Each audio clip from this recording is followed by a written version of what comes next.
Thank you, and welcome back to the Patriots 300 Level Podcast. My name is Eric. I'm joined by my co-host, Kevin. Welcome back for our 53rd episode this week, where we'll be starting our Patriots offseason podcast and recapping the latest news around the NFL, along with the playoffs. As a reminder, you can follow us on Twitter and Instagram at Pats 300 Level Pod for up to the minute updates and commentary on news of the day, as well as at our website at pats300levelpod.com. So, Kevin, it's been a few weeks since we've been last on for one of our episodes, and then there's been a lot of news around the NFL and specifically for the Patriots as well. So I think just starting into that, going off, biggest news for the Patriots so far this offseason is they officially have an offensive coordinator for them for next year, and it's not Matty P. It's not Joe Judge. It's Bill O'Brien. What's your overall thoughts on that? I think this is something we talked about before about what we were looking to see, hoping to see from the Patriots, and I think Bill O'Brien was probably the best name out there for them and the safest bet for them. Where if they wanted to go more of a Shanahan style, then there's that Jefferson and the other names that are thrown out there, or even like Zach Robbins and that sort of thing. Yeah. But I think we already know what Matt can do well, and that's the old style Patriots offense run under Josh McDaniels. And I think by having that, and also some of the kind of wherewithal that Billy O has from being with Alabama and just basically a lot of other places, he's a really good offensive mind, and I think will be really good for Mac. And I think he was the best person for the job. And I think the other thing with him too, where a lot of people, why wasn't he looking at, if he's so good, why isn't anyone else really interviewing him? And I think really with him, he's in a lot more unique situation than a lot of the other coaches, where has a child with special needs. So a lot of it is kind of family based, which he's trying to make some of his decisions for. Right when he was coaching Alabama, he was living away from his family for 2 years. So I think number one, being back with his family, is both him and his wife are from Massachusetts. So I think that makes a lot of things easier for him by having their kind of family support here, the hospitals, that sort of thing. So I think that's also why O'Brien wasn't really in the kind of the coaching search with everyone. I think he basically kind of told everyone it's going to be the Patriots, don't bother, that sort of thing. So unless it was going to be like a head coaching job, but I think this is best case scenario for them. Yeah, no, I agree completely. I think he was by far the number one option on the market for offensive coordinator. And he's also been in the system. He's had success in the system. So that's another thing that was attractive as well. And for him, just adding on to the point that you're saying, why wasn't he looking at other teams? I think part of it is he also knows that another aspect is he was a head coach and he's had success as a head coach. Hasn't had success really as a GM, but as a head coach, he was very successful. He brought the Texans, who's been pretty much in obscurity the last 3 years. They brought them to the playoffs 4 straight years with quarterbacks such as Brian Hoyer and Ryan Mallett in the AFC South. So he's had success, and for him to go to another team to be offensive coordinator, it has to be a situation where he feels comfortable. Where he feels comfortable with the staff around him, the head coach above him, along with the players as well. We saw what happened to Josh McDaniels when he was offensive coordinator for the Rams for a year, and he got fired, didn't have success there. So he wanted to. So for O'Brien, it makes the most sense to put yourself in a situation where you'll succeed, and by succeeding, you'll have another chance of being a head coach if that's what he aspires to be. So I think that makes the most sense as a Patriots fan as well. The thing I'm most looking forward to is seeing how he utilizes this tight end group going forward, whether it's the tight ends currently on the roster or if they get rid of, Jonnu Smith's going to be on the roster next year because of his cap situation. But if they get rid of Hunter Henry and they get another tight end, or they keep him, that's what has really struggled with the Patriots the last 4 years. But the last 2 years, especially when you invested so much money into the tight end position and to get the limited production that you got out of them, especially this year. Yep. Yeah, I think those are all kind of good points there too, where if you look at a lot of the other situations out there, other than the Patriots, there aren't too many great situations to go into. Other than the Chargers, and then I'd say probably the Cowboys are the only two situations that actually had quarterbacks that you would want to deal with. So quarterbacks and good surrounding pieces on offense. there's the Titans where he knows Mike Vrabel, Mhm. at least indirectly. I don't know how close their relationship is, but that's also a team where quarterback sucks. Mhm. It's pretty much just Derrick Henry, and if Derrick Henry gets hurt, you're kind of screwed. So Patriots would really make the most sense other than the Chargers or a situation like that where Chargers might have made sense if Staley gets fired next year, but they might Mhm. want to clean house if Staley gets fired too. So Yep. All right. Moving on. Brady retirement. I think we did a whole podcast about this we last did. year, so I don't think there's really too much to really add on here. It'd be just being a dead horse what we said. And the thing is, I did want to say on this, because I didn't want to spend too much time, but I'm actually more shocked, I think, this time than I was Yeah. last year, because you'd have to think kind of everything that transpired where it looks like he kind of lost his family over deciding to come back and Yep. deciding to end it off of that. And when everyone's saying like he's cooked, he's finished, and you can tell he's not if you actually watch him. It's not him that's the problem, it's the team. It's the same situation as 2019. So that's why I thought he was going to try and revitalize himself, go to a good situation like Vegas and have success there and kind of go out at least somewhat on top, maybe not winning a Super Bowl, but at least being successful again. So that was kind of the most surprising thing. Zolak actually had a couple of good kind of thoughts on this that maybe, and this also makes sense too, where the flight from Vegas to Miami, that's a pretty long flight, and that's his kids are based out of Miami or New York, so it's about what a 5-6 hour flight. 5 hour flight. So that's a long travel. It may not be something that he wanted to do. And Miami may have been the one situation he was looking at where if they move on from Tua, that may be a good situation he wants to go to. The team's ready to win now. They just don't really have a quarterback. And at least that's what we feel. That's what we feel. And it'd be close by to two of his kids, and then a quick 2-hour flight to New York to see Jack. So, but since the news came out a couple days ago that they're sticking behind Tua is their guy, maybe that was the one door that he was hoping for that closed, and that's why he ended up announcing it. So, that might make sense. And also the whole family aspect that Zolak mentioned was that. One second. And just another thing that Zolak was mentioning was that even maybe the family thing where maybe it kind of seemed like the kind of the relationship was going to end on its own. I don't want to talk too much about his personal life because it's not really our business, but the fact that he came back to football probably wasn't the result of breaking up his family. It was something else. So maybe you can't really look at that. The two aren't really related in that aspect. So maybe it's not as crazy of him retiring this year as it kind of seems. Yeah, no, I agree. I was definitely surprised when I saw it this morning. Seeing his play this year, you could tell that he hasn't really slipped at all. He still put up the most passes in the NFL because his surrounding offense wasn't good. And it just reminded me so much of 2019, but with worse coaching. And we saw after that, a lot of people were saying, oh, he's finally hit the cliff or whatever. And then what does he do the next year? Went out, won the Super Bowl the next year. The following year, put up historic numbers and should have been the MVP. So I was definitely surprised. I thought that he'd try and prove people wrong. I can understand it though, especially after all that's happened to him this past year. Just being mentally exhausted with everything and having to go through another offseason where you have to go to a different city, learn the playbook, go through everything like he had to do when he went to Tampa Bay. He was invigorated for that because he wanted to prove Bill wrong. He wanted to prove the Patriots wrong. But he doesn't really have that because he's not have that animosity towards the Bucs organization, along with already proving that he can do it himself. So I think that fire wasn't fully there.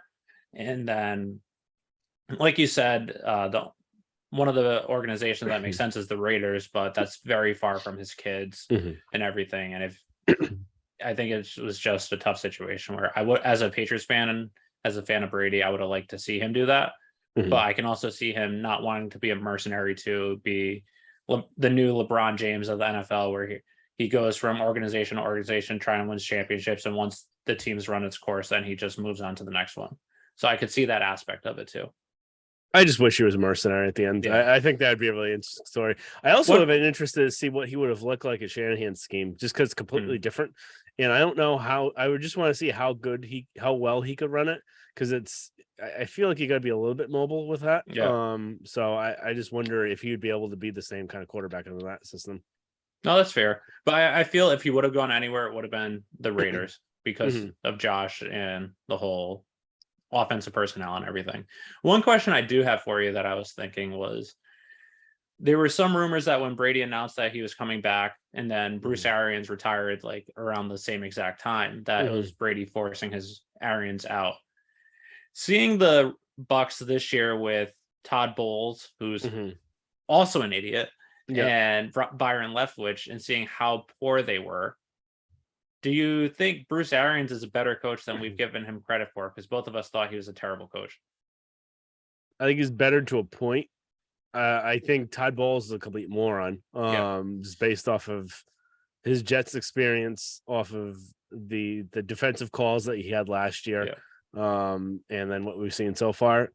But maybe I could say he's a little bit more of a better coach. He's more strict than what I think we thought he was. Yeah. That's for sure. So I think a little bit better, but no, I don't think he's this great, fantastic coach. No, I agree completely. And just going a little bit off that Mhm. aspects was Todd Bowles ruined Tom Brady's season last year with that all out cover zero blitz and Mhm. having a safety cover Cooper Cup, and then um, just the coaching situation this year. So Yeah. I think they could have and should have won the Super Bowl last year, but I digress. All right. Next one, just topic Patriots Shrine Bowl coaching this year. Kind of interesting just watching the videos and pictures coming out. I don't think there's really anything too newsworthy to talk about. Just wanted to mention it. Nice seeing Troy Brown as kind of the coach for this. I think it probably means that they do expect some sort of progression with him, and that maybe it wasn't completely on him for the wide receivers issues that we've seen. So just an interesting little nugget that's out there. Any comment on that? Or No, I thought that was interesting that he's the head coach, and then I also two other things. One is I was surprised to see Cam McCord there because I thought he'd be gone. Mhm. um, Mhm. but we'll see what role he is in the coaching staff next year. But the other thing I saw that kind of intrigued me was DeMarcus Covington is the defensive coordinator, and he's actually been held in high regard from Patriot players along with other coaches Mhm. around the system. So seeing how he does as a coordinator, um, I don't see Steve leaving for a while, but I wouldn't be Mhm. shocked if he's poached from another team in a year or two to be a defensive coordinator and possibly a head coaching candidate sometime in the near future. So Yep. that's just another aspect. He's getting his recognition and his due, which Mhm. is good for him. So Yeah, a lot of people talk highly of him. I know he was out on some of the kind of the pro days last year yeah, when he was traveling with Bill or some of the defensive minds. So I know that he's slowly kind of rising through the ranks there. So I thought that was also interesting too. yeah, he reminds me a little of like an early Brian Flores or Gerard Mayo, where they weren't really regarded as coordinators yet, but they were getting Mhm. recognition from around the NFL as potential head coaching candidates. Yep. Next piece of news, Sean Payton to Denver. They're paying him, I think it was 85 million over 5 years, or ended up being like 17.5 million a year over 5 years. Yeah, And Denver's giving up this year's first, so that's the first they had from the 49ers. And then they're giving up next year's second, and they're gonna get Sean Payton in a third round pick for next year from the Saints. So pretty big haul for yeah. Payton. I'm still kind of confused why he would go to that situation where he must have a lot of faith in Russell Wilson, because number one, you don't have any draft capital really the next year or two, or do they Next have a 2 years. next 2 years for? Actually, no, they have a first round pick They next have year, a right? first round next year, but Mhm. it's this year you don't have a first. You don't have a Yeah. first last year. You don't have a second Mhm. this year. You don't have a second next year. Yeah. So it's going to be pretty tight with trying to upgrade your talent. And especially if Russell Wilson isn't the guy. And again, the cap can be manipulated a whole bunch of ways. So Yeah, they could always sign someone and backload the contract. So that way and put some dummy years. So that way, pretty much what the Saints did with Sean Payton when he was their coach. yeah. So he's really good at really trashing the cap, and you can see what the Saints are looking like right now because of Yep. that. But I just thought it was interesting. It's a really tough division to go to. I don't think Russell Wilson's good anymore. Um, and their defense is pretty good. So if they figure out on offense, they'd actually they had the best ranked defense in the NFL this year. Yeah, so maybe that's what he thinks, that his touch could kind of fix him enough. And hell, he won with crab legs. He won with Hill, so he could probably figure it out with Russell Wilson. But I just a weird. I didn't expect him going to Denver. I would have thought other places, like either the Cardinals or holding out for Brandon Staley at Canned, because that's going to happen eventually. So yeah, so I initially thought he was going to go to the Chargers, and then Staley didn't get fired, which as a Patriots fan I'm thankful for, because Staley's not a good coach. But I think it makes sense because there's been a lot of rumors, especially that I've heard in the San Diego area, that Spanos, the Chargers owner, is very cheap and doesn't have a lot of money available. So he probably wouldn't be able to pony up the amount of money that is needed to bring in a Sean Payton. So even though the Chargers as a coaching position might be the most ideal situation, he might not be getting the money that he is from Denver, which is an ownership group that is, I think, the wealthiest ownership group in the NFL right now until Jeff Bezos buys the Commanders, and they can pretty much pay whatever they want. The draft capital, it makes sense if you think he is a top 3 head coach. We've seen in the NFL, there's a lot of coaches that just aren't that good, make not smart decisions. We saw that with Staley. We've seen that just all around the NFL. So Hackett, that's a perfect example. And we've seen what good head coaches like Belichick did with the Patriots, and the Patriots gave up a first rounder for Belichick. We saw what Vrabel's done in Tennessee. So good head coach is one of the most important things in the NFL outside of a quarterback, possibly even more than a quarterback. So if you think he really is the difference maker, it's worth it. The only thing though is he pretty much has the exact same career numbers as Mike McCarthy. So both have one Super Bowl appearance. They won their Super Bowl, but a lot of times they underachieved with more talent surrounding talent. So some of it is just bad luck. Some of it is some years you just get beat. But I wonder if I know he is highly regarded as one of the best coaches, and I still think he is too, but he might not be worth that. So it depends. Yeah, I think that's one of the things where you can stats only tell so much of a picture, and you have to use the eye test, where there's so many things that McCarthy bungles, like in a situation where that's not happening with Sean Payton. So I would say he's still better. You have to look to see what is going on. Is my face freezing on the camera? Yes, it is. It looks ridiculous. Let me shut the video and turn it back on. So anyway, that's better. I wasn't sure if it was just on my end or not. Next quick thing, Karn Huntley named to the Pro Bowl, just showing that the Pro Bowl is ridiculous and it doesn't mean anything now. You have a guy that actually was worse statistically than Bailey Zappi this year making it, and then Carr's getting removed from the Raiders and is still gonna make it. So and he was not good. So just a funny little tidbit. Next kind of quick playoff recap so far. Our predictions were somewhat right, somewhat not. Eric's AFC was completely right. Mine was close, but not the Super Bowl pick. NFC, we were both wrong on that. But Bengals, Chiefs, Eagles, 49ers, quick recap we could do there. Just our thoughts, not really a big breakdown of different things. But what are your kind of takeaways from the Bengals and Chiefs? I'll give you mine quick. I think the Bengals they did put a lot of work in this last offseason for their offensive line, and they still need to do a lot of work. That's pretty much why they lost this game, I feel. And I think there were a couple different situations where they just didn't have the right kind of plays for it. There was 2nd and 3, 2 different situations, and they couldn't convert to get a first down and kind of drive and win the game. That was twice when they had it when it was 2020, and they didn't convert. So they threw into those long passes instead of like something short or a run or anything like that, and be able to run the ball. Neither of these teams really did at the end, and you could say that would have helped either of them win. The other thing is the refs was, and I said this before, this is probably the worst officiating I've ever seen my entire life. Yeah. Especially not just worst of like they're just bad overall. They were completely slanted in one direction in this game, and it was insane. And it just makes you have to wonder like what's going on. There's a lot of money on the NFL. Is everything on the up and up? And it just they missed so many calls and had so many ticky tack ones against the Bengals that it was insane. And again, the Bengals did shoot themselves in the foot too. So you can't go saying that they deserve to win the game. But I don't think the Chiefs deserve to win the game. And I think it was ridiculous. And then just one little other tidbit about this.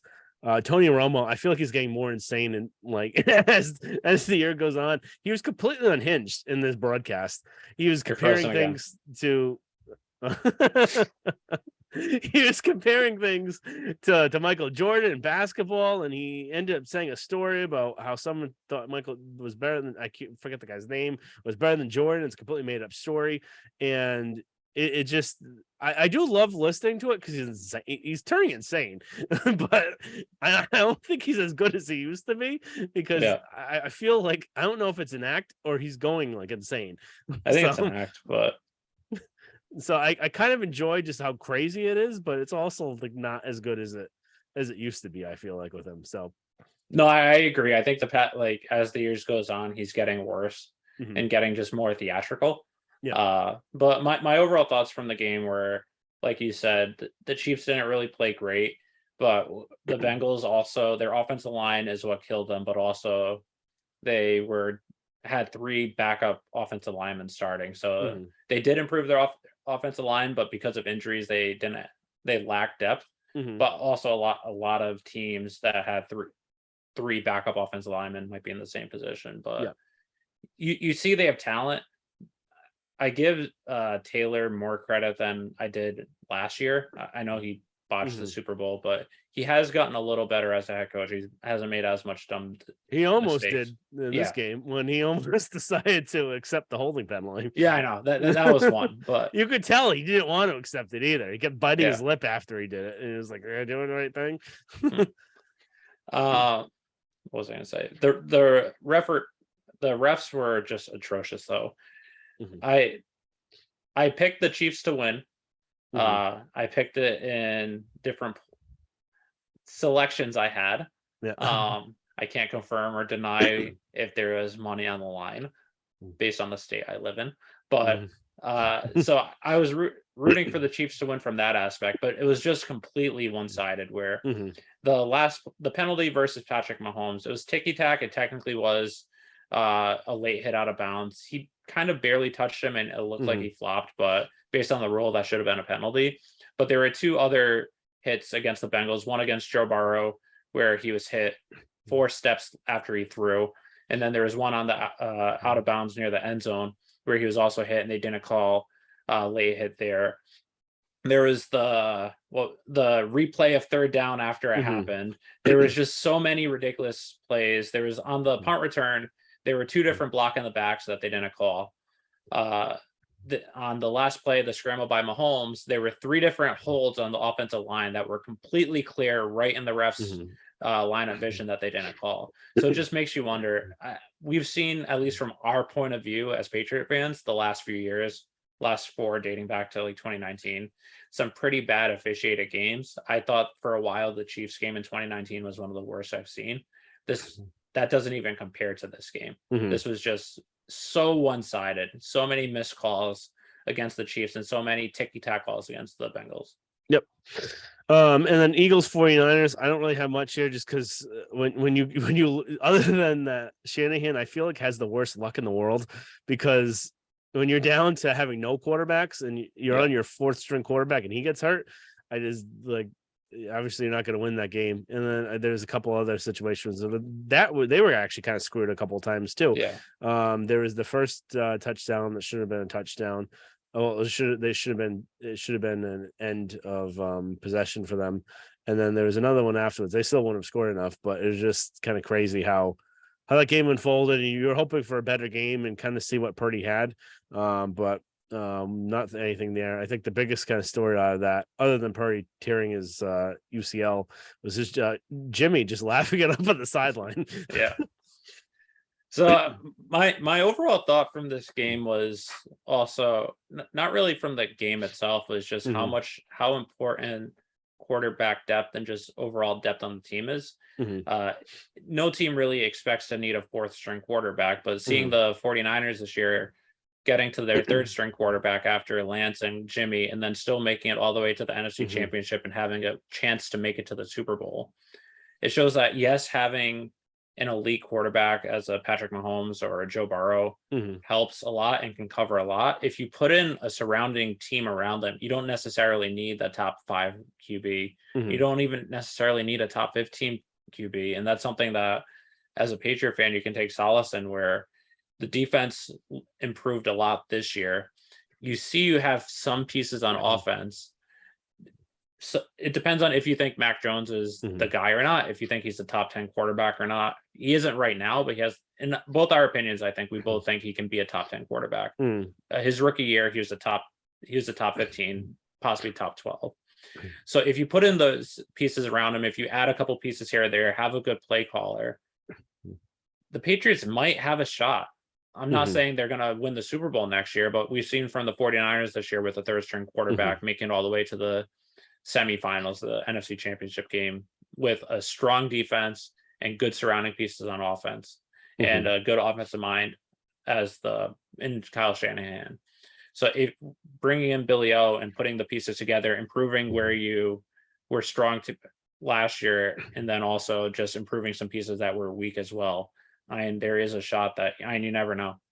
Yep. And I think it also kind of makes you question whether or not it may make sense for teams to start thinking about this, where maybe we don't pay the quarterback unless you have a top 5 guy, maybe top 3, top 5 guy, because I feel, and I think you feel this too, it's way easier to find the pieces to fit around the team than it is to find the specific quarterback. So if you have a good coach.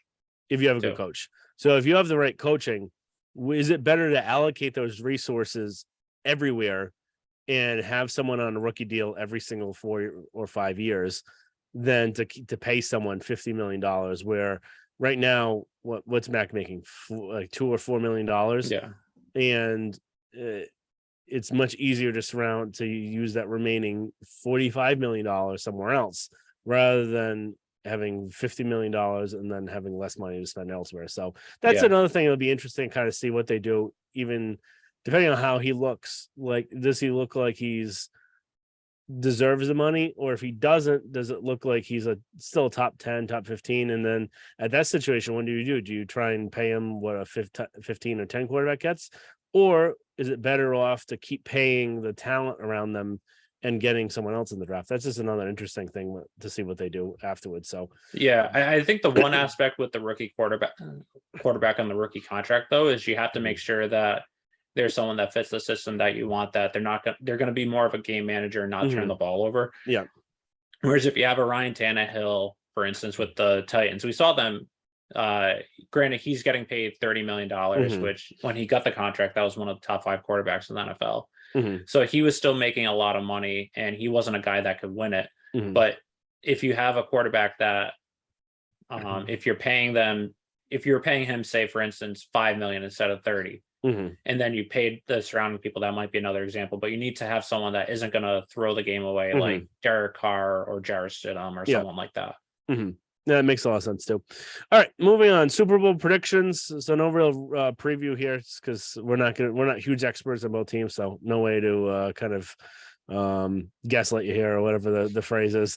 So my prediction: Chiefs are going to win, because it feels like the NFL scripting this thing. So I'm going to say Chiefs, although based off of that Twitter guy that's predicted, I think since 2015, every Super Bowl winner, it would be the Eagles this year. And they are in the Super Bowl, and that's a pretty interesting thing to think about. So maybe he was in the DeLorean and knows all the winners. So if he does win, if the Eagles do win this, though, I will be betting on the Bills for next year. You son of a bitch. So I think the Chiefs going into the playoffs.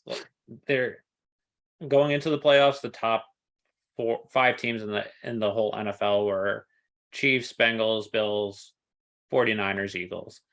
And Bengals, I didn't see them making to the Super Bowl 2 years in a row because that's very rare these days, except for the Chiefs, Patriots. Bills, I still thought they were going to have the Bills jinx or curse, so they weren't going to make it. And then 49ers, they're not going to win it because Kyle Shanahan's going to find a way to screw it. So it was either the Eagles, which I thought were a year away, or the Chiefs. So by default, Chiefs. You have Patrick Mahomes, who's one of the best quarterbacks in the NFL. So I still have I'm sticking with my guns. I have the Chiefs winning third 27-23. But I don't know if I've ever gone into a Super Bowl where I can't stand either team as much as this one. Oh So yeah. I can't stand the Chiefs. I can't stand the Eagles. Eagles team overall isn't as bad, so I'm rooting for the Eagles, even though I picked the Chiefs. But I can't stand Travis Kelce. I can't stand Chiefs fans that if the Chiefs win, they're going to say Patrick Mahomes is better than Brady because he's won 2 or crap like that. So I'm not looking forward to the Super Bowl. I wish it was 49ers or Bengals or a team that I could at least root for. But yeah, the same thing here. That's the other thing I forgot to mention, that this is probably the worst case scenario for a a Super Bowl, because second worst for me. I'd rather have Chiefs than Bills, but it's pretty much as bad as it gets. Yeah. So the Chiefs again. Travis Kelce is the biggest D-bag in the world. And even his reactions after the game, he's just such a moron. And then all the Chiefs fans with praising how good Mahomes, and Mahomes is good, and he's probably the number 1 quarterback in the league. But just the amount of praise that he gets, that's over the top, and they say that he's known respect. So everyone respects him. Everyone says he's the best quarterback in the league. And so just all that, everyone's saying his incompletion from the Super Bowl 2 years ago was the greatest play in Super Bowl history, and it was an incompletion. Yeah. And then I just feel like they're just so like pompous, the whole team, where they do crazy things just because they can. Like Mahomes, he does those no-look passes, and there was a bunch of that like hook and ladder play they ran last game, the game with Kelce threw it to with the wide receiver, the lateral. And then there was that ring around the rosy play and all the sorts of nonsense things where like it's too much. And I actually kind of like Reed just because he's a big fat guy, and like I wish I could like him more.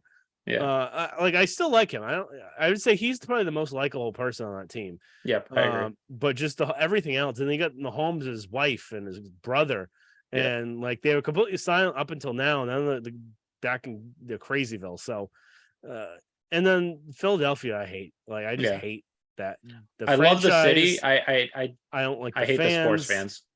I don't like the fans. I don't like the franchise, and I'm just gonna root for them anyway, just because I feel like they're a more likable team, though. Like the players that are on there. I like Hurts, AJ Brown, the whole team itself. I don't have an. I also don't know enough about them to say that's true. I actually like them, so I could hate them afterwards.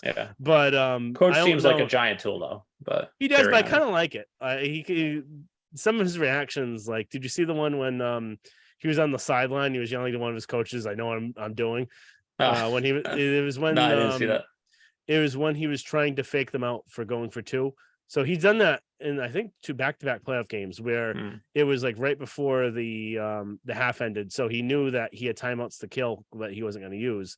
So he ended up going up to the line trying to fake a 2-pointer to like, not to like fake it, but to try and get them to jump. So that way it would be on the 1 yard and then they'd actually go for 2. And he was yelling at one of his coaches. He's like, "I know what the fuck I'm doing." For at one point during it. So I thought that was actually kind of funny. So but he also had some really weird analogies in some of his press conferences too. So he was kind of going off in the Romo aspect that way.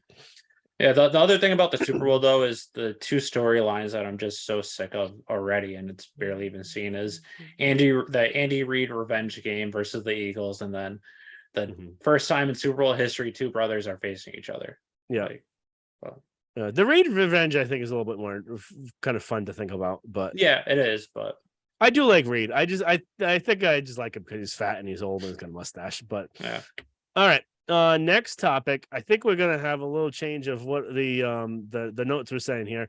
We're gonna go ahead and just grade the different sections, and then I think next episode we'll go more in depth, kind of saying how the players did and what they could do to improve it. So kind of a different kind of style. Okay. Here. So offense overall, what would you say their grade was for the year? And then we can kind of go position by position, but not take too much time on it. C minus. That's a good. I would say that. I would say C minus to D plus. I would say C minus to be nice. Yeah. I feel like D plus would be Because close still. Stevenson did well. There were Mhm. some players that did well. Jacoby was good. Mhm. Mac was pretty good the second half of the year, but Mhm. All right. Coaching overall. all phases are just offense. Offense. F minus. Yes. I've never seen anything. The thing we never thought it was going to get that bad. And Yeah. it was bad. So Yep. yeah, We F both minus. admit it. I usually stick to my guns until I'm proven wrong, and Mhm. I was proven wrong pretty early this year, more than halfway through the season. Like, Yeah. I wrote the whole article for our blog saying how it's not going to be an issue, and I was just completely wrong. Yep. Mac Jones. It's tough to give him a grade, and I'm going back and forth because he should have taken the second year jump this year, but because of the situation around him also getting hurt, I'd go C. I thought Yeah. he was. I thought the second half of the year he was actually pretty good. His Mhm. play was better than last year, but he didn't take the jump I was expecting him to take. Yep. I'm going to say But again, C. I think that's on coaching. Yeah, C, and it's kind of a lost year, so it's an Yeah. incomplete, I would say. Yeah. So one of those grades you would get if you didn't finish your assignment. So I would say an incomplete just because he didn't have everything around him. Running back. I'd go A. Yeah, I'd say Stevenson broke out more this year than I was expecting. Harris was hurt a lot, so it's kind of he didn't have as good of a year as I was hoping. But then towards the end of the year, Pierce Strong and Kevin Harris both show promise. And then Stevenson in the pass game, even though it's the running attack, him in the pass game is what really surprised me. yep. I'm just gonna say A minus because Stevenson did start to get gassed by the end of the year, Yeah. and they didn't really have much to kind of help relieve that just because Harris was hurt. So A minus there, but still very similar. Wide receivers.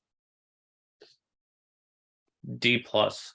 Jacoby was pretty good. Parker was good in spurts. Aguilar was terrible. Bourne didn't see the field, and I don't know if it's his fault or Patricia's or both.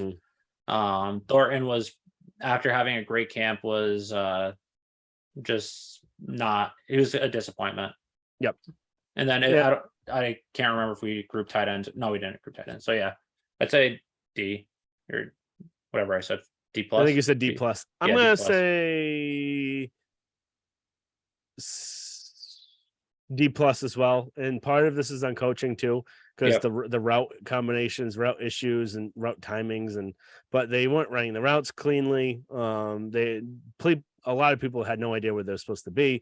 It was just a complete mess, and I feel like O'Brien's going to fix a lot of that. So even though the talent's somewhat there, they need a number one. We'll get into that in another episode. Tight ends. F. I'm going to say D. Jonnu Smith had a worse year than last year, yeah, statistically, and last year was awful.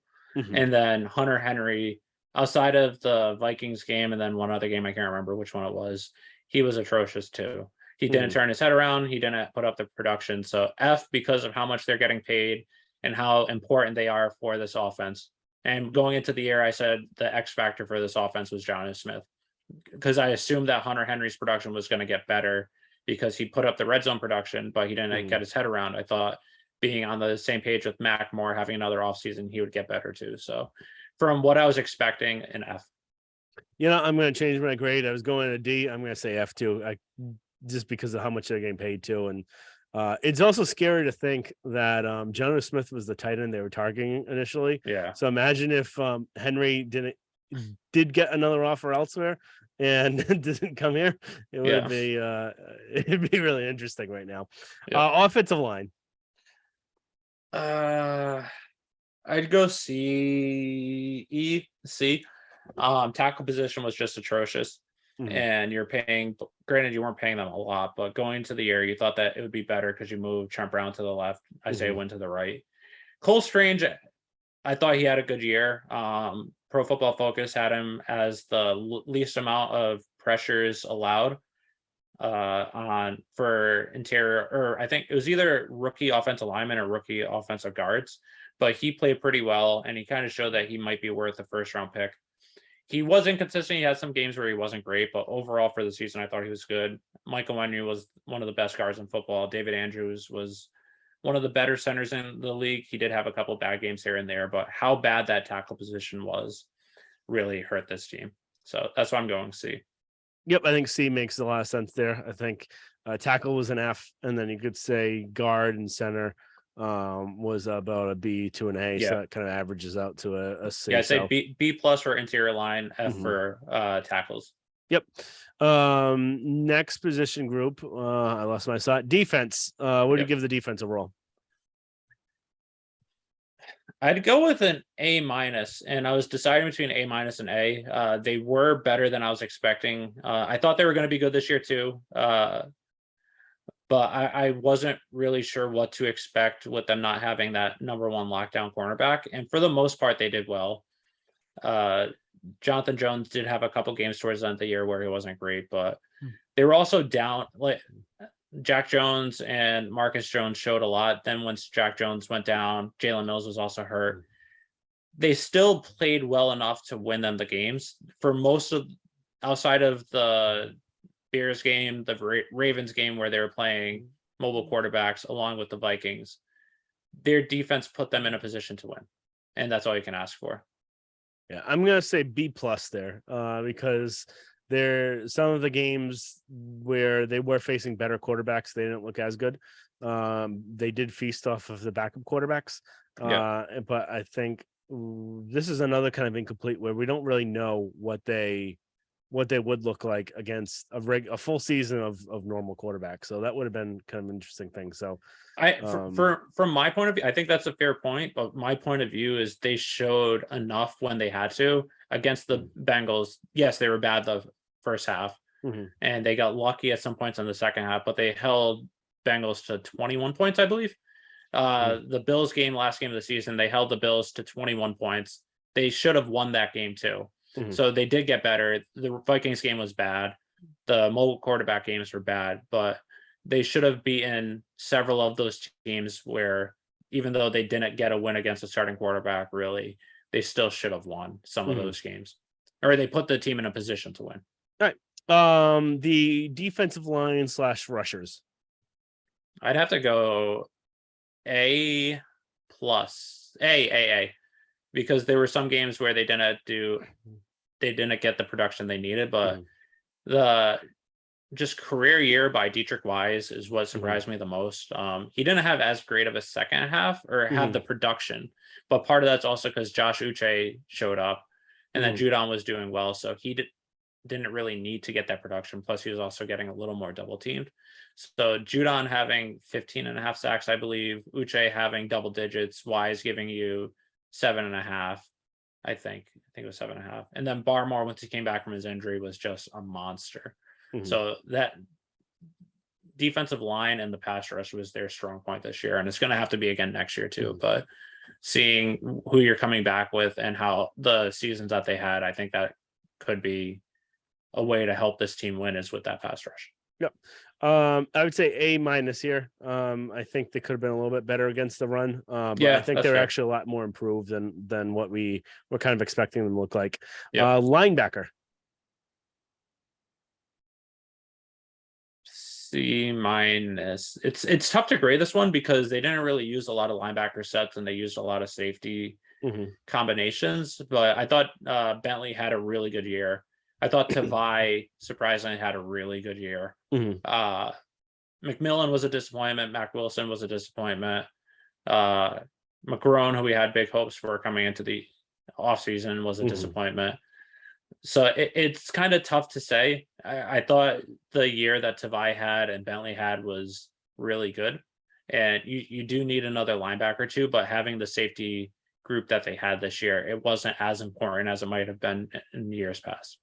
I'd say C plus there. Secondary.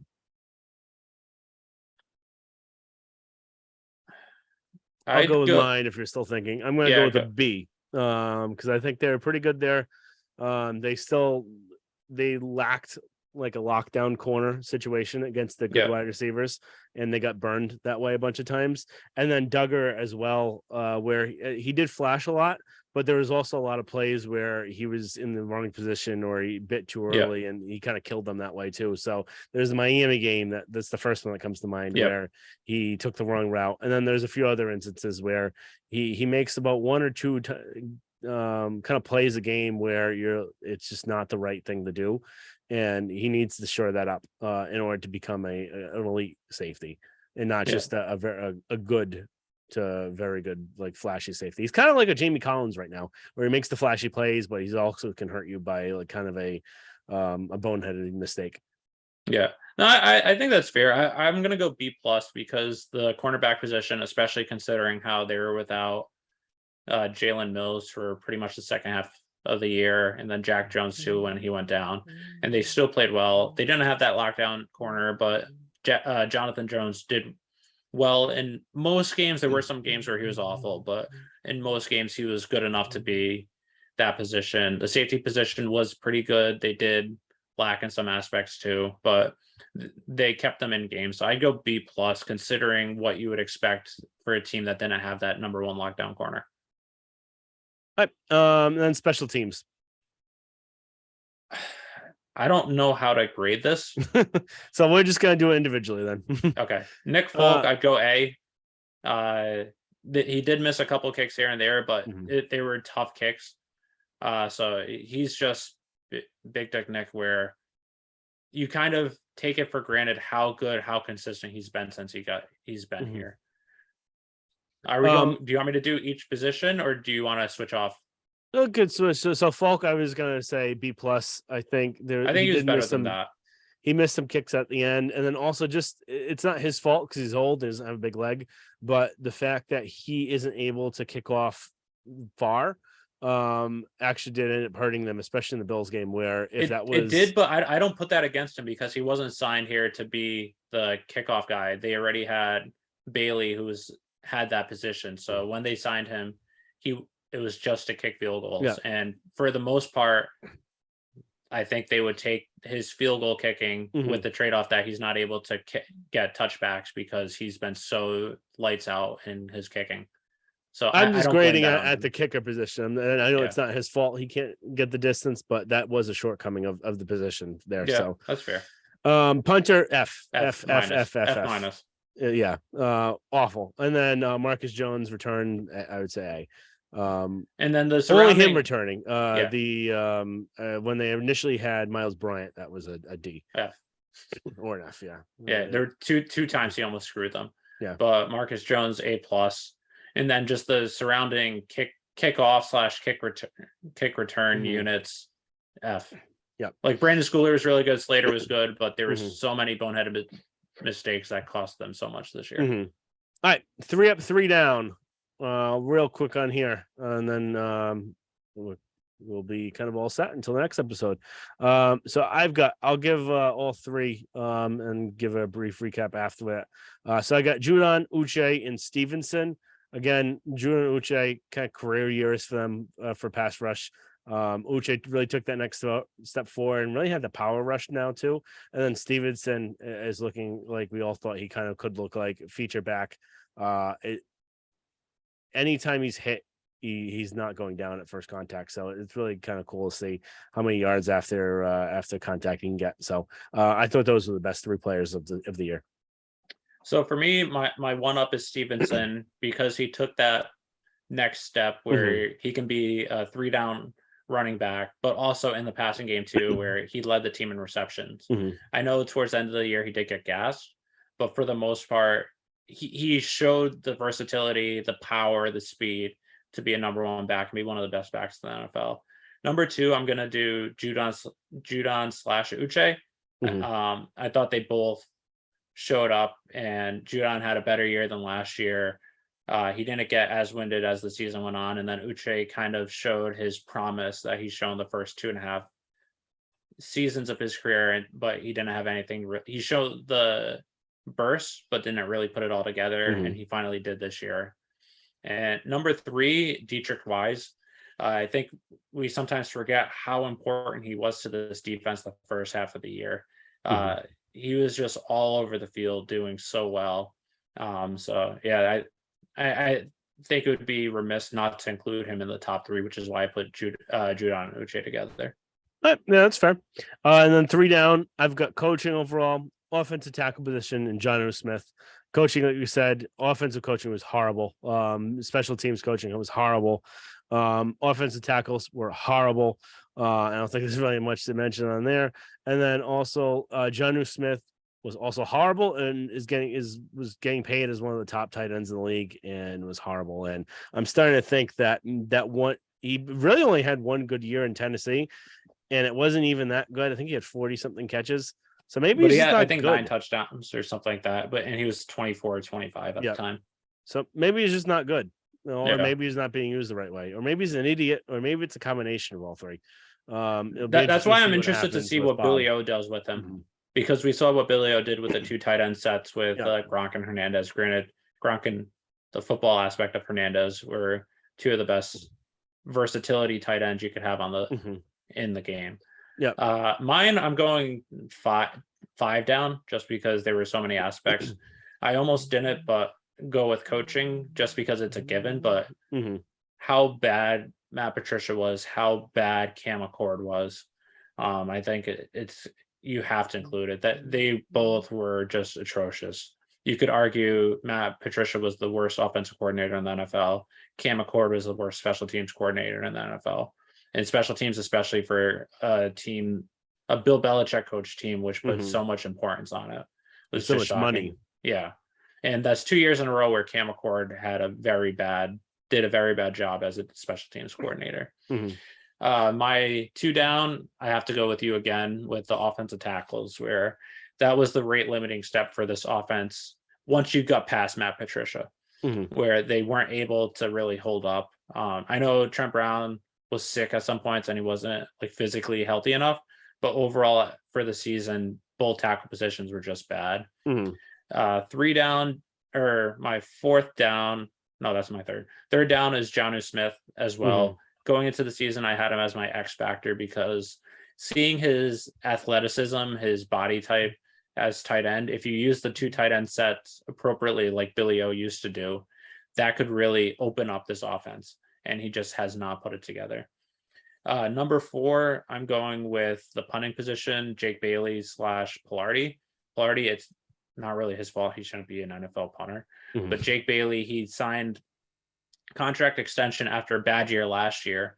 And you thought maybe it was just injuries or something like that. But he was just so inconsistent where he'd have some really good punts, but then he'd shank one or have Mhm. one awful punt. He'd had 3 good punts and then an awful punt. So then also him getting hurt and not playing the end of the year cost them too, because if he was kicking off against the Bills, Patriots might win that game. Mhm.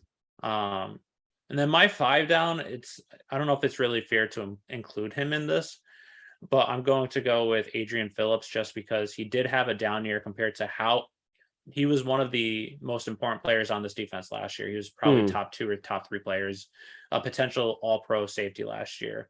And it just looked like his play slipped. He still was good, but he wasn't anywhere close to what he was last year. Mhm. And especially covering tight ends, him and Doug are both they were one of the best groups of covering tight ends last year, Mhm. but they allowed, I think, 11 touchdowns to tight ends this year when you combine the 2 of them. So his importance to this defense, how we saw it last year, and he just wasn't the same player this year. So that's why I'm including him there for what I was expecting from the 3 and 4 safety groupings this year on the defense. That's really fair. And he really kind of you just never really thought about him because he wasn't Yeah. doing anything good, wasn't doing anything like really, really bad, but just wasn't as good as he needed to be. Yeah. But all right, that's it for the show today. So thank you everyone for listening. Make sure you subscribe, rate, and review. Follow us on Instagram and Twitter at Pat's for Handle Level Pod for up-to-date updates, news of the day. See our commentary of during the Super Bowl. Probably we'll be live tweeting during that. Any of our reactions, probably blaming the refs for most of it, because if it is how it was last game, probably gonna have the bag for the Chiefs. So we'll see what Super happens. Bowl brought to you by DraftKings. Yeah, so we'll see, and it'd be interesting to see if Tom's actually on the broadcast for the Fox game, because now that he is retired, they might try and bring him in for even a little bit for some action there. So My guess is they won't, just because I feel Greg Olson wouldn't like that, and since he's I think doing, they would have him for like their 10-man, 15-man oh, that's little fair. booth thing, Yeah, because it seems like they've got like 15 people on that thing right now. yeah, It's way too crowded, and I think Gronk sounds like an airhead in it, so I don't know why yeah. he's even employed, but um maybe he'll be on that. I don't think he'll be on the actual physical like play-by-play color commenting broadcast, but Yeah, I that's think fair. in kind of that table sort of setting. So interesting to see. So we'll talk to you guys next time. Give our thoughts about what happened in the Super Bowl, and then start some of our kind of off-season podcast where recapping, well, kind of previewing what we think the Patriots should do, some of the moves they need to make, and what positions they're kind of lacking in. So thank you for listening, and talk to you next time.